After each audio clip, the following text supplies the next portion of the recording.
డబ్బు, అనారోగ్యం, ఉద్యోగం, వ్యాపారం, అప్పులతో బాధపడుతున్నారా? మీకోసమే launch your future program. Hi viewers, India's largest digital media network Suman టీవీకి స్వాగతం. ప్రస్తుతం మనతో ఉన్నారండి motivational speaker and Kinnera welfare society founder Nagachandrika అమ్మ. మామూలుగా అనుమానం పెనుభూతం అంటూ ఉంటారు. అక్కడ ఏం లేకపోయినా కొంతమంది అనుమానం పడతారు, అక్కడ ఉన్న కొంతమంది అనుమానం పడరు. అది దానివల్ల మనం ఎన్నో ఇన్సిడెంట్స్ చూసినాము. చంపడాలు ఎక్కువైపోతూ ఉన్నాయి. నిజంగా అమ్మ, ఒక భర్త భార్య మీద ఏం చూసి అనుమానం పడాలి? ఊకే నువ్వు అజ్జేతి 2 నిమిషాలు లేట్ వచ్చినా అట్లా కాదు. అసలు ఏవి ఒక ముఖ్య 2 కారణాలు చెప్పండి భర్త భార్య పైన అనుమానించాలి. ఊకే కొంతమంది అయితే ప్రద్దానికి తుమ్మిన అనుమానమే, దగ్గిన అనుమానమే.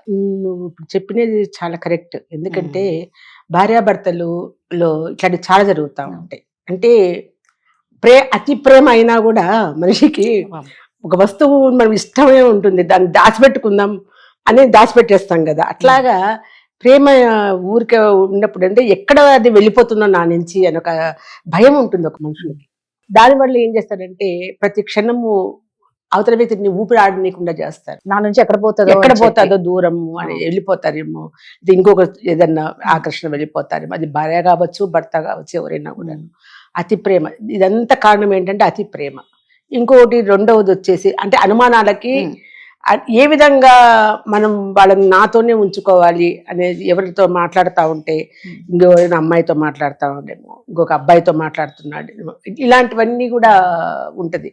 ఒకటి రాధా, ఫస్ట్ మనిషికి కావాల్సింది భార్యాభర్తల్లో నమ్మకం ఉండాలి. కరెక్ట్ అమ్మ. కొంచెం మైండ్ కూడా విశాలంగా పెట్టుకోండి. ఎందుకు ఇవన్నీ కూడా ఎందుకు చేస్తారు అట్లా?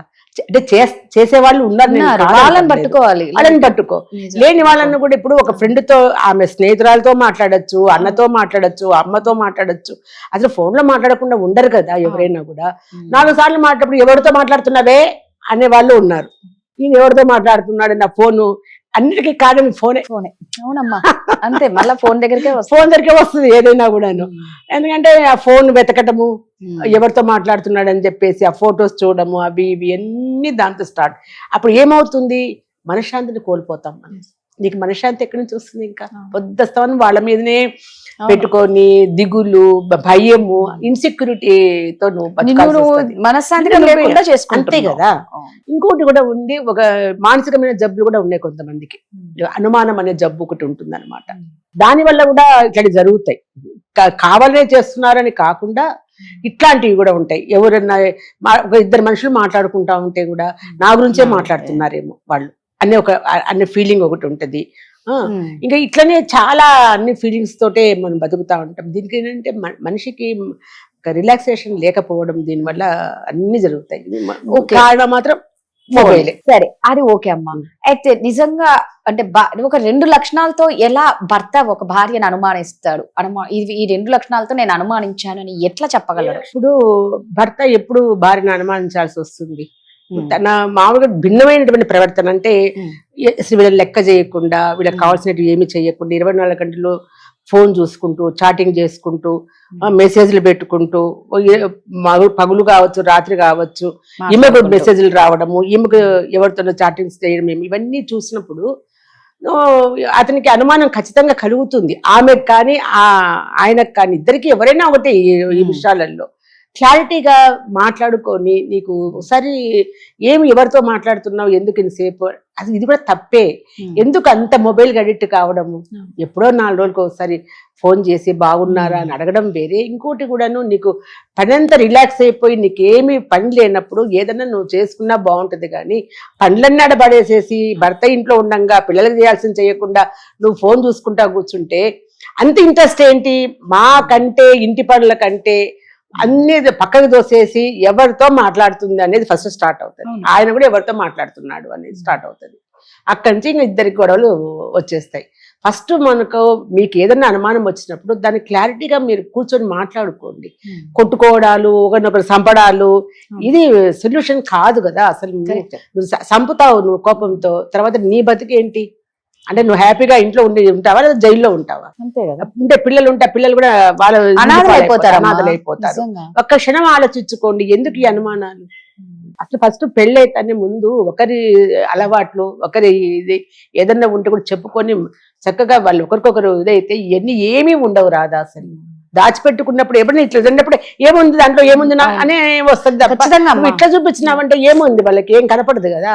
సో జనరల్ గా భార్యాభర్తల మధ్య ఎటువంటి దాపరికాలు ఉండకూడదు. దాపరికం ఉండదు నిజంగా. first ముందు. ఒక ఓపెన్ బుక్ లాగా ఫ్రెండ్స్ లాగా అంతే, ఉంటే friends లాగా నిజంగా ఉండండి. ఏ గొడవలు రావు. ఆ స్నేహితం అనేది ఉండదు వీళ్ళిద్దరి మధ్య. ఉండదు. అసూయలు, కోపము, అనుమానాలు వీటి వల్ల నువ్వు ఏం పొందుతావు దాని ఈగోలు. ఇగో నేను మగోడిని కదా అని ఒక ఇగో ఇవన్నీ చాలా చాలా ఉంటాయి. ఈమె కూడా నేను సంపాదిస్తున్నాను నేను ఊరుకున్నానా అని ఈమె అనుకోవడము. ఇది మనది అని అనుకున్నప్పుడే ఏది రాదు. నాది అన్నప్పుడే వస్తుంది ఏదైనా కరెక్ట్. కూడా. ఇది నీ ఇద్దరిది. అది ఆ సంసారం నీ ఇద్దరిది, ఆ ఇల్లు నీ ఇద్దరిది, ఆ పిల్లలు మీ ఇద్దరి పిల్లలు మీ వాళ్ళు. ఇక ఏంటి దాపరికం మీ ఇద్దరికి? ఎవరితోనో ఇది సంసారం పోగొట్టుకొని ఎవరికో ఫోన్ చేసి లేని సమస్యలు సృష్టించుకొని మధ్యలో కాపురాలు నాశనం చేసుకోవడం అనేది ఎంతవరకు కరెక్ట్? టైం పాస్ కూడా చెయ్యొద్దు ఇట్లాంటి పనులు అని అంటారు నేను. అంటే ఓపెన్ గా ఉండండి ఇద్దరు. ఎంత హ్యాపీగా ఉంటుందో చూడు ఓపెన్ గా. మీరు అన్నట్టు ఏంటంటే ఈ ఫోన్ ఒకటి రావడం వల్ల ఇన్స్టాలో, ఎఫ్బిలో, ఈ వాట్సాప్ లో ఈ మెసేజెస్ కి అంతూ లేకుండా పోయింది. ఏది ఏమైనా గిరగిరా తిరిగి మళ్ళీ మళ్ళీ వచ్చేది భూమి గుండ్రంగా తిరుగుతుంది అన్నట్టు మళ్ళీ దీని అన్నిటికీ కారణం ఏదైనా వస్తుంది. కానీ ఏది ఎంత వాడుకోవాలి అంత వాడుకోవాలి అంతవరకే. మీకు మామూలుగా మనకు హ్యాండ్ ఫోన్ మన మామూలుగా ఉన్నాయి ల్యాండ్ ఫోన్లు. అప్పుడు ఏమన్నా ఉన్నాయా ఇట్లాంటివన్నీ? కూడా ఏమీ లేదు. మరి ఎవరైనా తీస్తారు మాట్లాడితే అయిపోయేది. మరి ఇప్పుడు ఈ ఫోన్ల వల్ల మళ్ళీ స్మార్ట్ ఫోన్ ఇంకొంచెం నిజమమ్మా. ఈ నెట్ ఇవన్నీ రావటము ఇవన్నీ కూడా నిజంగా ఆడ పొందేవాడు దాని వల్ల లాభం పొందేవాళ్ళు కోట్లు సంపాదించి బాగానే ఉన్నారు. జనాలు నాశనం అయిపోతున్నారు. రూపాయి పెట్టి కొనేవాడు నాశనం అయిపోతున్నాడు. అది ఎవరికి జ్ఞానం ఉండాలా? జనాలకు ఉండాలి. కొనేవాడికి జ్ఞానం ఉండాలి. అమ్మేవాడికి ఉండదు. అమ్మేవాడు ఎప్పుడైనా కూడా వాడు లాభపడ్డానే చూస్తాడు వాడు. మనం ఎంత కొనాలి, అది జీబీలు ఎంత వాడుకోవాలి, ఎట్లా వాడుకోవాలి, దీన్ని అంత విధిగా నువ్వు వాడుకున్నప్పుడు నీకు ఎటువంటి చెడు జరగదు అక్కడ. నువ్వు దాన్ని దాటిపోతున్నావు కాబట్టి ఇన్ని వస్తున్నాయి. నిజంగా భార్యాభర్తలు ఒక ఫ్రెండ్స్ లాగా ఉండాలి, ఒకళ్ళనొకళ్ళు అర్థం చేసుకోవాలి, బ్రాడ్ మైండ్ లో ఉండాలి, ఒక ఓపెన్ బుక్ లాగా ఇద్దరి మధ్య ఏ దాపరికాలు పెట్టుకోకుండా ఉంటే నిజంగా చాలా అన్యోన్యంగా ఉంటారు. థ్యాంక్ యూ అమ్మా.